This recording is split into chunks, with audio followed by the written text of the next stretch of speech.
Bonjour, nous continuons la série de vidéos sur les automatismes liés au pourcentage et cette fois-ci nous allons parler des évolutions, c'est-à-dire tout ce qui est augmentation, diminution ou réduction d'une quantité.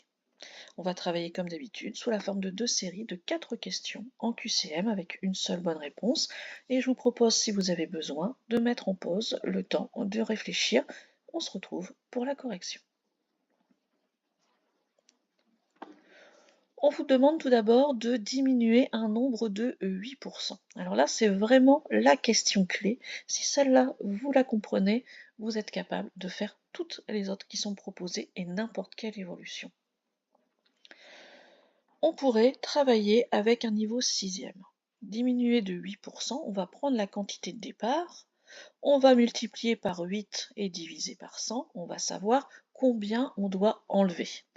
Et ensuite, on va prendre notre quantité, enlever ce qu'on vient de trouver et arriver à la nouvelle quantité une fois la diminution faite. Mais là, vous voyez bien qu'on est embêté puisqu'on n'a pas la quantité de départ. Ce que l'on peut faire, c'est l'idée, c'est en fait de factoriser le travail qu'on a fait avant. Donc ça, c'est fait lors de vos cours. Mais en fait, vous avez une quantité de base, ça correspond à 100%. 100%, c'est 1.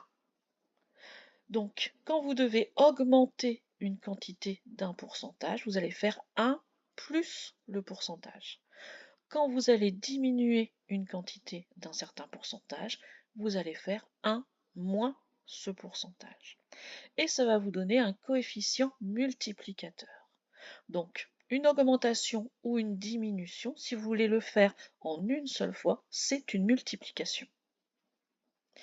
On va multiplier donc ici, puisque c'est une diminution, par 1 moins 8%, c'est-à-dire 1 moins 0,08, c'est-à-dire qu'on va multiplier par 0,92.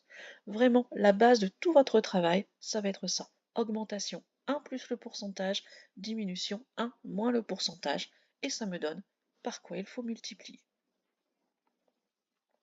On voit ici que la deuxième proposition qui est faite correspondrait donc à une augmentation de 8%.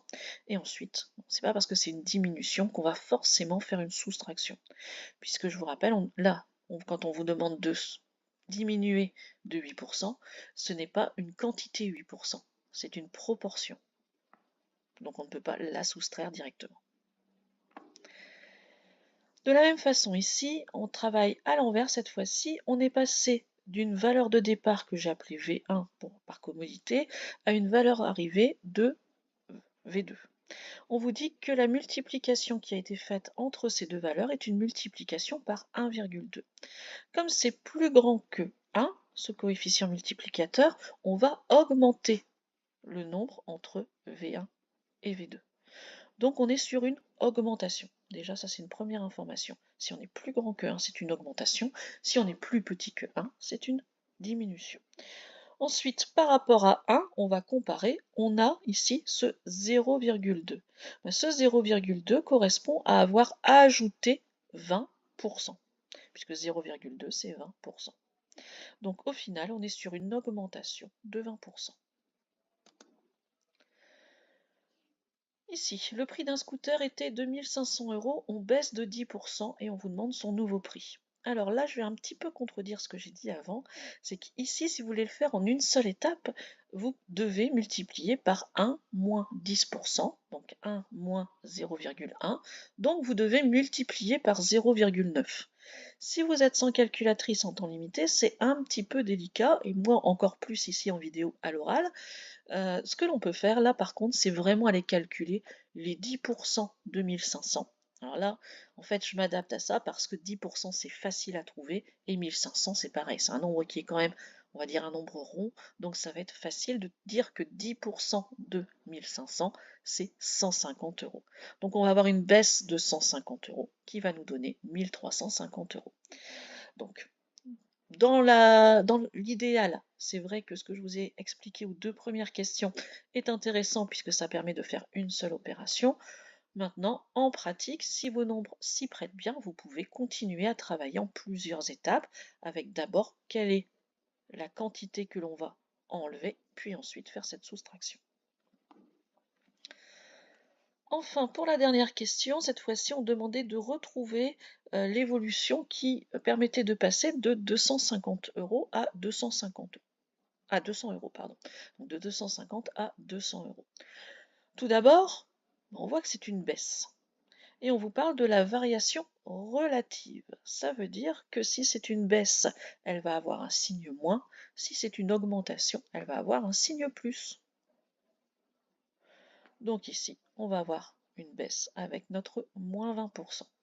Alors, voilà. Puisque les réponses sont proposées, c'est vrai que c'est la seule qui pouvait contenir par rapport à, notre problème, mais c'est bien aussi de savoir la calculer, c'est pour ça que je vous ai mis le calcul avant.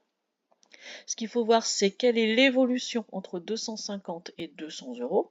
Donc on a une baisse de 50 euros en faisant 200 moins 250.